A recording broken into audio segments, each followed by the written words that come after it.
Welcome back दोस्तों, स्वागत है अपने सत्यकेतु डिफेंस एकेडमी के लाइव सेशन में। आज हम लोग फिर अपनी जो है एक नई सीरीज लेकर आए हैं और उसको हम लोग सॉल्व करने जा रहे हैं, बराबर ना।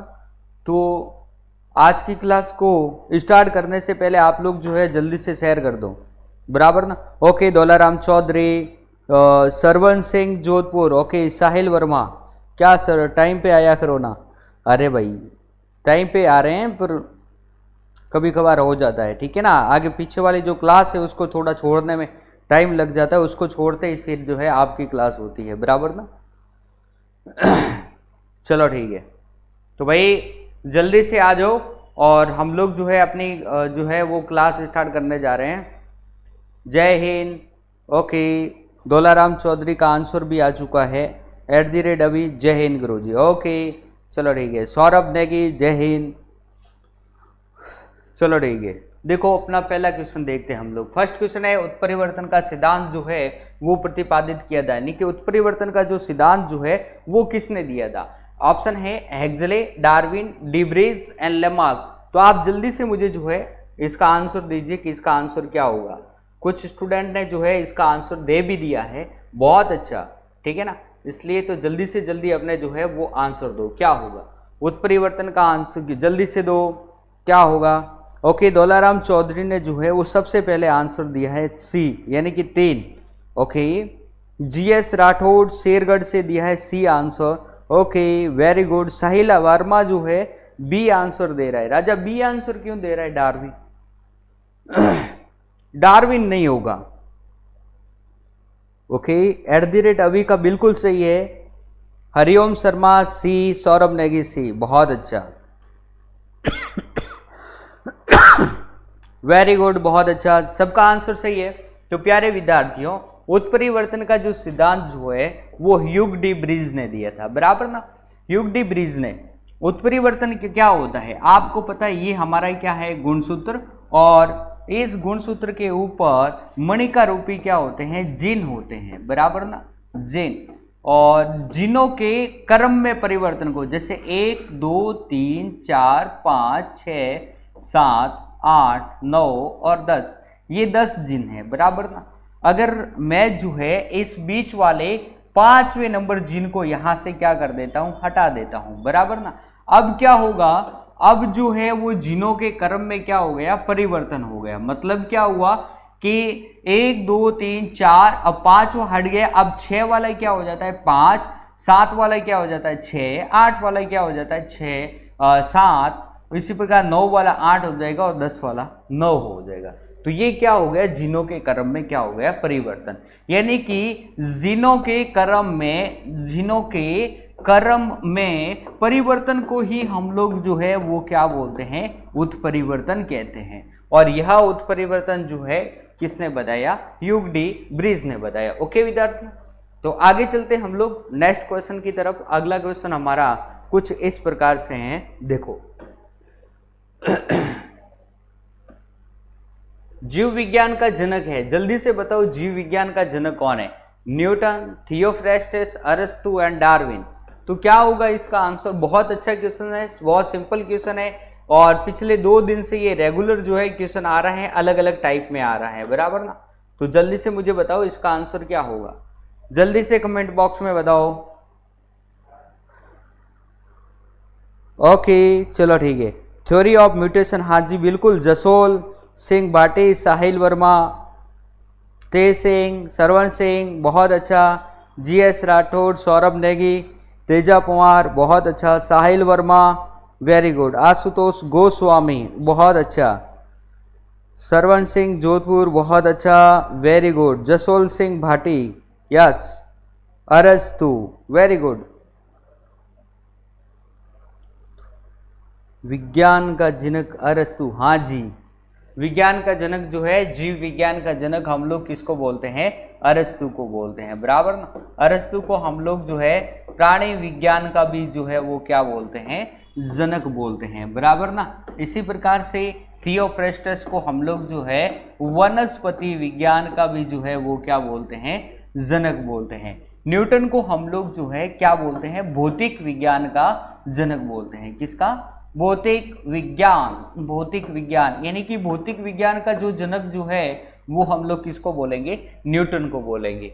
तो अपने क्वेश्चन जो है वो है कि जीव विज्ञान का जनक जो है वो किसे कहते हैं, तो जीव विज्ञान का जनक हम लोग जो है अरस्तु भाई साहब को कहेंगे। ओके विद्यार्थियों, यहाँ से ये चीज जो है, ये सारी चीजें आप लोगों को जो है ध्यान में रखनी है। हालांकि ये 3 दिन से कंटिन्यू ऐसा क्वेश्चन आ रहा है, इसलिए आशा करता हूँ ये क्वेश्चन आप लोगों को जो है बहुत अच्छी तरीके से समझ में आया हुआ होगा। बराबर, आगे चलते हैं हम लोग नेक्स्ट क्वेश्चन की तरफ चलते हैं। अगला क्वेश्चन हमारा कुछ इस प्रकार से है, वो देखो, कोशिका का जीवित अंश जीवद्रव्य प्रोटोप्लाज्म कहलाता है, यह होता है, यह क्या होता है, तो जल्दी से मुझे बताइए, यह किस से बना होता है। बराबर ना,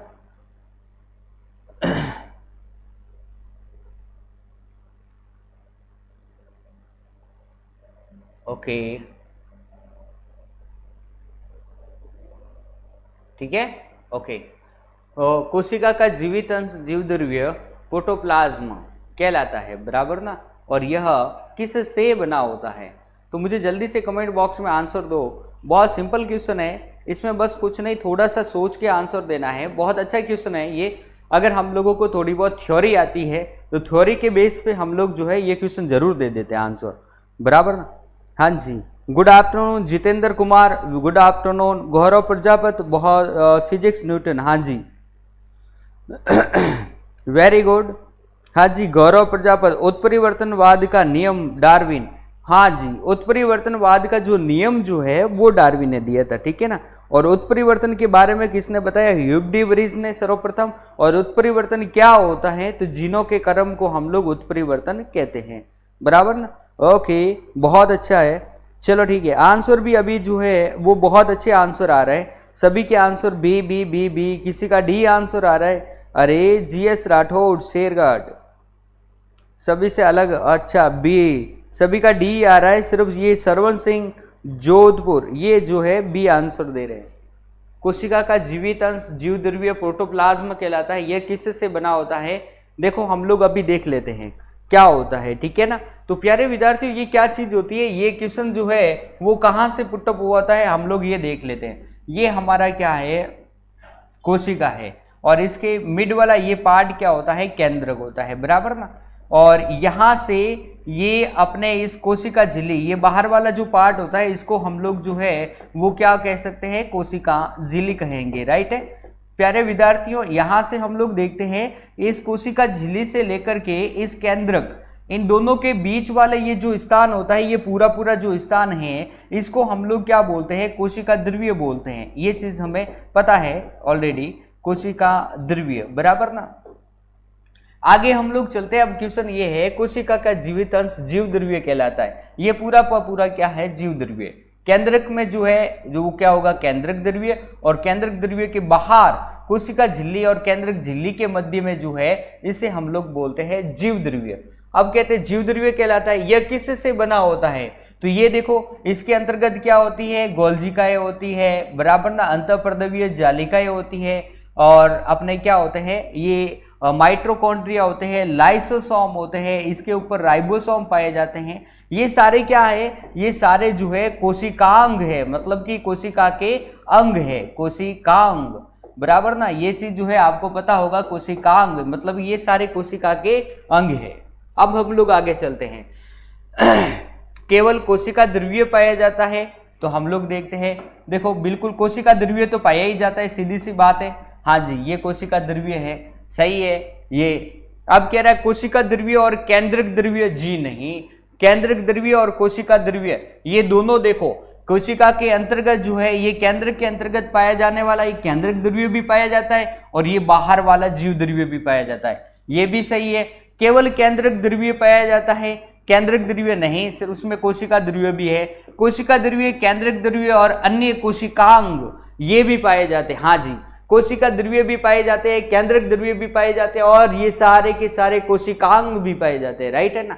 यानी अब हम लोग इसमें से और इसमें से अगर आंसर देखें तो ये सबसे अच्छा आंसर है, यानी इसमें सब आ रहा है, इसमें केवल कोशिका द्रव्य आ रहा है। केवल कोशिका द्रव्य कहाँ होता है, कोशिका द्रव्य के अलावा केंद्रक द्रव्य भी अपने इसके अंतर्गत होता है, और ये सारे कोशिकांग भी होते हैं। इसलिए आंसर जो होता है हम लोग क्या दे देंगे, अपने डी आंसर दे देंगे, बराबर। ओके, आगे चले हम लोग, चलो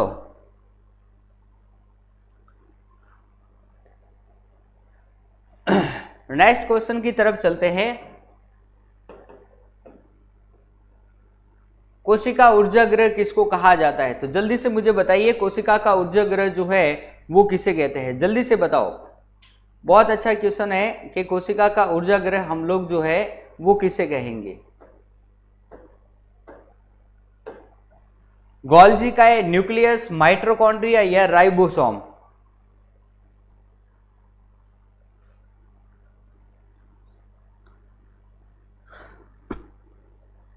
Jasol Singh Bhati C answer, Saurabh Negi sir. Jasol Singh Bhati का जो है सबसे अच्छा आंसर, सबसे पहले आंसर है, बहुत अच्छा। सौरभ नेगी, गौरव प्रजापत, साहिल वर्मा, हरिओम शर्मा, तेज सिंह राठौर, जसोल सिंह भाटी, ओके, शिवम कुमार, तेजा कुमार, गौरव प्रजापत, सरवन सिंह जोधपुर, ओके, शिवम कुमार, साहिल वर्मा, बहुत अच्छा, वेरी गुड। माइटोकॉन्ड्रिया, देवराज गुजर का भी जो है सी आंसर आ रहा है, बहुत अच्छा। प्यारे विद्यार्थियों, आपके आंसर जो है बड़ी सराहनीय है, एकदम सही आंसर आ रहा है। तो हम लोग देखते हैं कोशिका का ऊर्जा ग्रह किसे कहते हैं?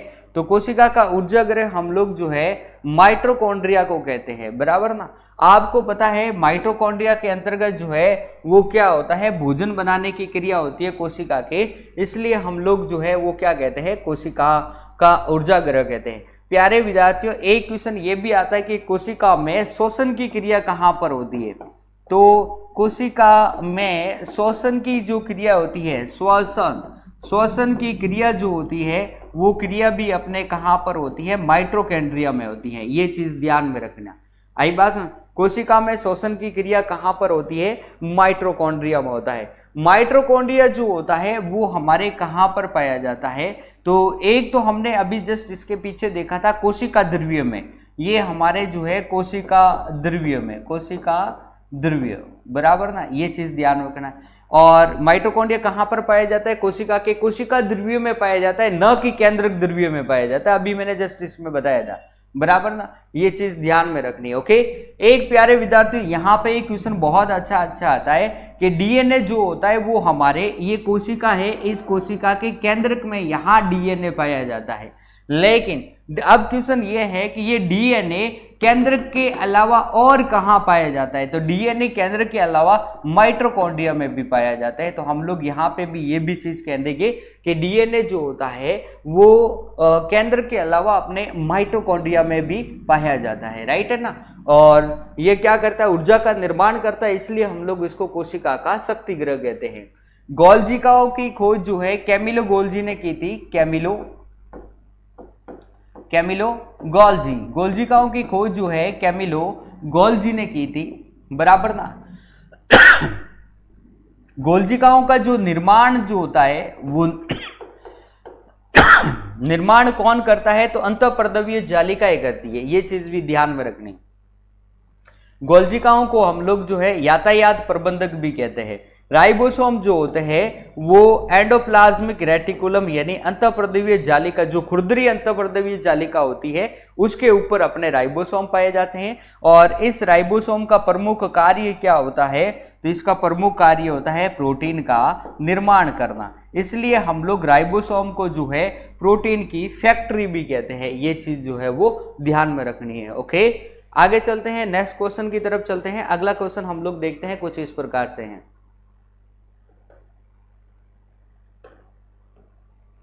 अगला यूं है कि अग्नाशय किससे स्त्रावित होता है? जल्दी से बताइए, अग्नाशय किससे स्त्रावित होता है?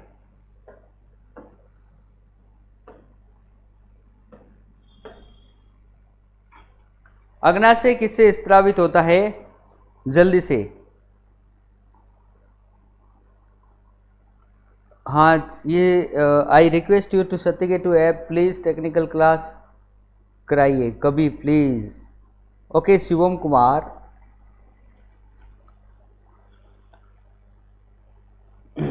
Saurabh Negi, okay, Tej Singh, Jasol Singh Bhati, Sarwan Singh, Sahil Verma, Teja Kumar, very good. Hariom Sharma, Saurabh Negi, बहुत अच्छा। Tej Singh Rathore, Ajay Singh, Ashutosh Goswami, very good. अजय सिंह, बहुत अच्छा, वेरी गुड। जितेंद्र कुमार, बहुत अच्छा। सरवण सिंह जोधपुर, बहुत अच्छा। सभी का आंसर जो है वो एकदम सराहनीय, ए राइट आ रहा है। अग्नाशय किससे स्त्रावित होता है? तो अग्नाशय जो होता है वो अग्नाशय किससे स्त्रावित होता है? जी नहीं, अग्नाशय में जो है वो क्या स्त्रावित होता है या अग्नाशय में किसका स्त्रावण होता है वो हम लोग देखते हैं। तो अग्नाशय में जो है वो इंसुलिन का स्त्रावण होता है। ए आंसर जो है वो राइट हो जाएगा, बराबर ना। पित्त जो होता है वो हमारे यकृत में स्त्रावित होता है और पित्त का जो संग्रहण जो होता है वो संग्रहण कहाँ पर होता है? तो वो अपने होगा पित्ताशय में होगा। ये चीज जो है आपको पता है, बराबर ना। जठर रस हम लोग किसे बोल देंगे? जो आमाशय में पाया जाता है उसे हम लोग क्या बोलते हैं? जठर रस। लार जो है अपने मुख में जो है वो क्या होती है? स्त्रावित होती है, बराबर ना। इंसुलिन का निर्माण जो है वो अग्नाशय के द्वारा होता है। अग्नाशय को हम लोग जो है पैनक्रियाज भी कहते हैं, ये भी चीज ध्यान में रखना। पैनक्रियाज, अपने एग्जाम में क्वेश्चन आता है कि पैनक्रियाज किसको कहते हैं? तो अग्नाशय को कहते हैं। अब इंसुलिन का निर्माण जो है वो अपने इस पैनक्रियाज में पाई जाने वाली अल्फा बीटा कोशिकाओं के द्वारा, अपने इस अग्नाशय में जो है वो बीटा कोशिकाएं पाई जाती हैं। इन बीटा कोशिकाओं के द्वारा जो है वो किसका निर्माण होता है? तो अपने इंसुलिन का निर्माण होता है। शरीर में इंसुलिन, शरीर से इंसुलिन की मात्रा का अत्यधिक बाहर निकालना मधुमेह रोग का रीजन होता है। मधुमेह, या फिर हम लोग इसको क्या बोलते हैं? डायबिटीज भी कहते हैं। डायबिटीज, डायबिटीज क्या होता है कि रक्त में ग्लूकोज की मात्रा की कमी होना क्या होता है? इंसुलिन होता है। ग्लूकोज की कमी हो जाती है अपने ब्लड में, तब हम लोग कहते हैं डायबिटीज। वो कमी क्यों होती है? क्योंकि अपने शरीर से जो है वो बाहर जो है वो निकलने लगता है अपने इंसुलिन, जिसकी वजह से कमी हो जाती है, बराबर ना। तो इस डायबिटीज के रोग में हमें इंजेक्शन दिए जाते हैं। वो इंजेक्शन किसके होते हैं? इंसुलिन के इंजेक्शन होते हैं, बराबर ना। ये चीज जो है वो ध्यान में रखनी है। ओके प्यारे विद्यार्थियों, आगे चलते हैं हम लोग नेक्स्ट क्वेश्चन की तरफ चलते हैं। अगला क्वेश्चन हमारा कुछ इस प्रकार से है, वो देखो।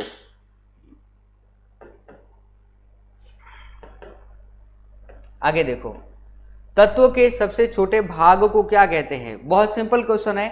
इस क्वेश्चन में हम लोगों को नहीं सोचना है, जल्दी से आंसर दो कि तत्व के छोटे से भाग को हम लोग क्या कहते हैं। जल्दी से आंसर दो प्यारे विद्यार्थियों, तब तक मैं थोड़ा पानी पी लेता हूं। जल्दी से आंसर दो, तत्व के सबसे छोटे भाग को क्या कहेंगे हम लोग?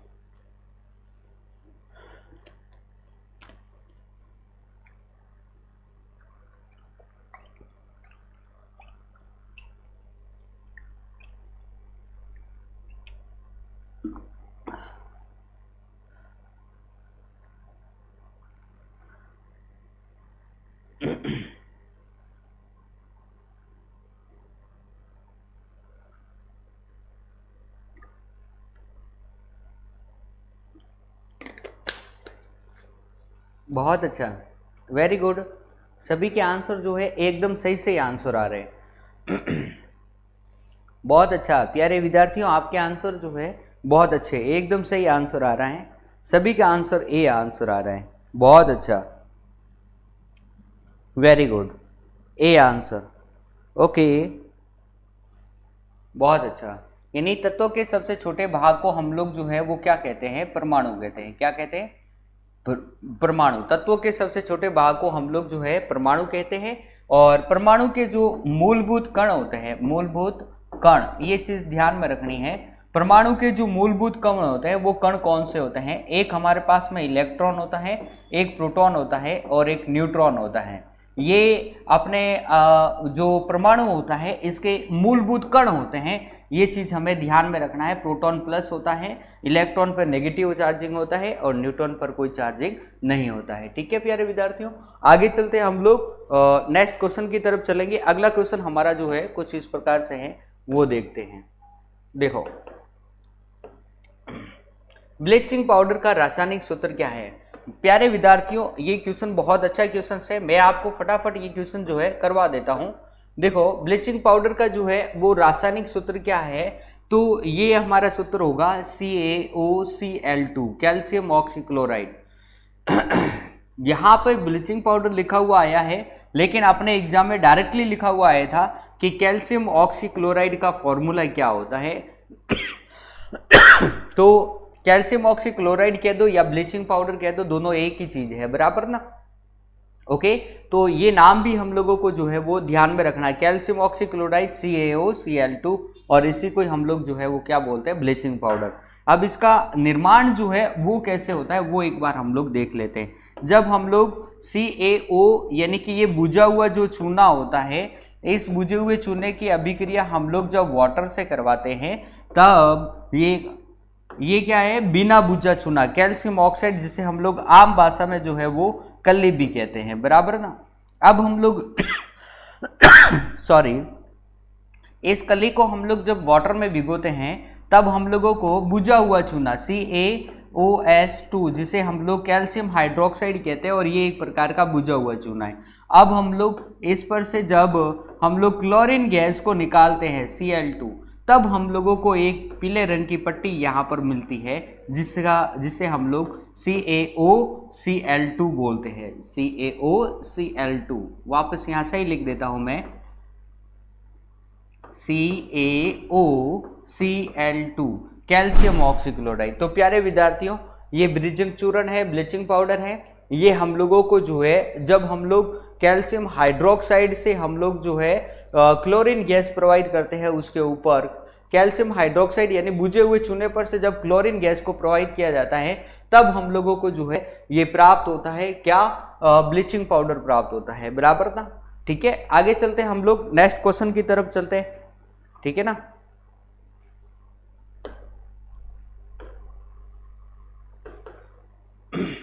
अगला क्वेश्चन कुछ इस प्रकार से है, मानव शरीर में पाई जाने वाली धातुओं में किस धातु की अधिकता होती है। तो प्यारे विद्यार्थियों, ये तो आप सभी को पता ही होगा कि मानव शरीर में जो है वो सबसे अधिक धातु जो है कौन सी होती है, सोडियम, मैग्नीशियम, कैल्शियम और पोटेशियम। यहाँ से हम लोग देखते हैं कि अपने शरीर में जो है ये कैल्शियम जो होता है वो सबसे अधिक पाया जाता है। ये कैल्शियम जो होता है अपने हड्डियों प्लस अपने जो दांत जो होते हैं, दांतों के इनेमल्स या दांत, इनका जो फॉर्मेशन होता है दांतों के इनेमल से, दांतों में दांत, हाँ दांत भी हम लोग कह सकते हैं, दांत, ओके, और दांत के इनेमल तो आते ही है, ये किसके बने हुए होते हैं, कैल्शियम प्लस फॉस्फोरस के मिले हुए होते हैं। ये चीज ध्यान में रखनी, यानी अपने शरीर में सबसे अधिक मात्रा जो है वो किसकी होती है, कैल्शियम की होती है, ये चीज ध्यान में रखनी। ओके, मैग्नीशियम यानी कि Mg, ये आपको पता है कि अपने क्लोरोप्लास्ट में पाया जाता है, जहां पर जो है पर्णहरित पाया जाता है, प्रकाश संश्लेषण की क्रिया होती है।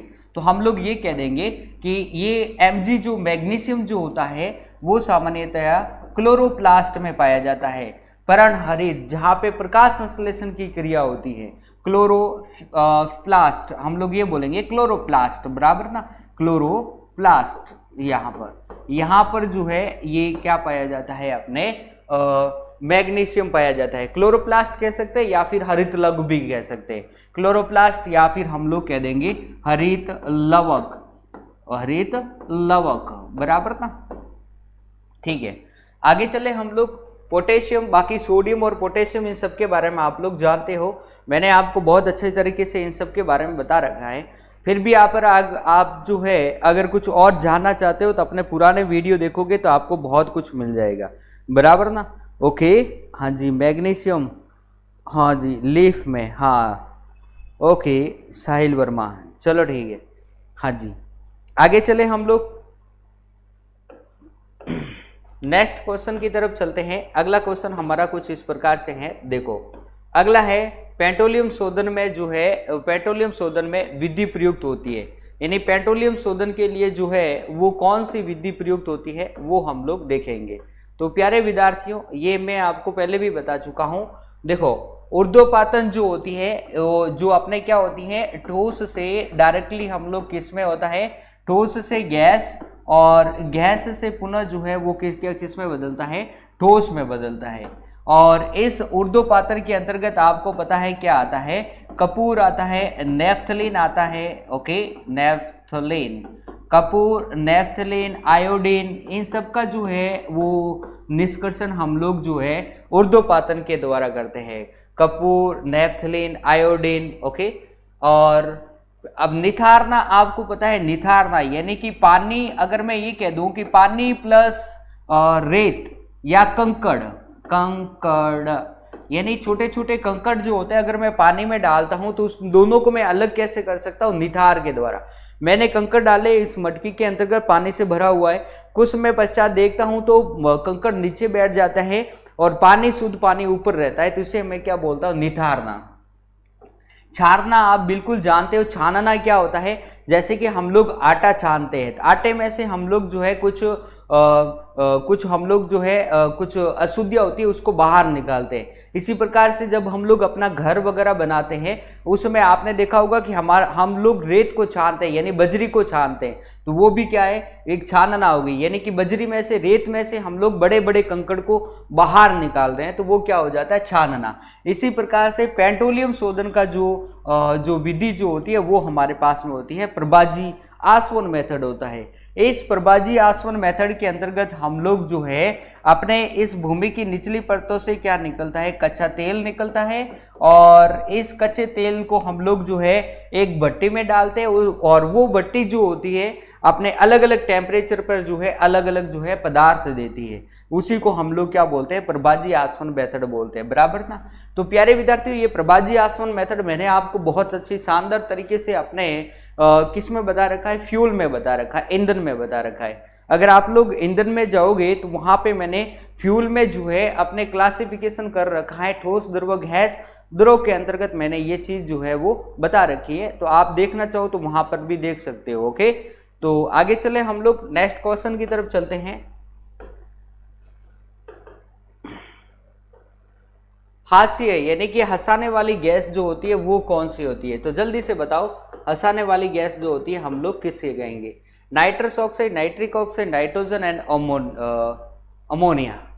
तो प्यारे विद्यार्थियों, इसमें कुछ बड़ी बात नहीं है, किसे कहते हैं हम लोग,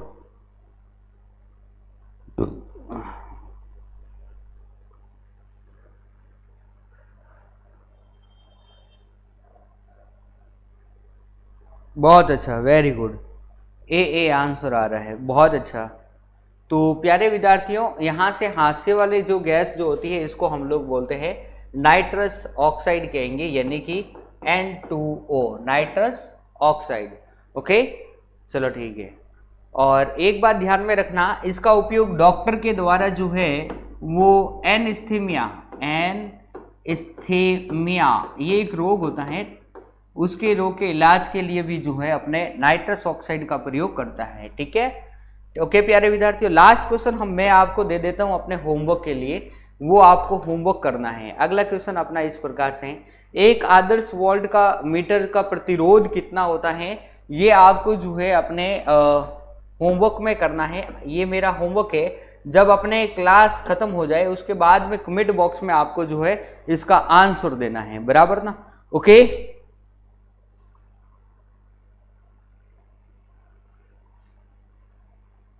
ओके ठीक है प्यारे विद्यार्थियों, चलो ठीक है। ओके, तो आज की क्लास को हम लोग जो है यहीं पे फिनिश कर रहे हैं, और हमारे ये क्वेश्चंस जो है वो कंप्लीट हो गए, और आगे हम लोग जो है कल और हम लोग इम्पोर्टेंट क्वेश्चंस लेके आएंगे। अगर आपके कुछ और आपके दिल में या आपके मन में किसी प्रकार के कोई क्वेश्चन है तो आप हमारे कमेंट बॉक्स में ज़रूर दे सकते हो। अपना जो नीचे कमेंट बॉक्स दे रखा है, जैसे ही अपने वीडियो खत्म होता है उसके जस्ट बाद में एक कमेंट बॉक्स दे रखा है, उसके अंतर्गत आप अपने मन में जो भावनाएं, जो प्रश्न उठ रहे हैं, उन प्रश्नों को आप लोग वहां पर जो है लिख सकते हो, बराबर ना। ओके, तो आज की क्लास को हम लोग जो है यहीं पे कंप्लीट करते हैं। कल फिर हम लोग जो है कुछ इंपॉर्टेंट क्वेश्चनों के साथ में हम लोग और कुछ क्वेश्चंस लेकर आएंगे, और तो आज हम लोग यही क्लास को फिनिश करेंगे। आपको हमारी क्लास कैसी लगी, इसके लिए आप जो है कमेंट बॉक्स में ज़रूर बताना कि क्लास कैसे लगी, और किस तरीके के क्वेश्चन आपको चाहिए वो भी बताना, बराबर ना। ओके, तो आज की क्लास को फिनिश करते हैं, कल फिर मिलेंगे। ओके, तब तक के लिए आप सभी को मेरा जय हिंद, जय भारत।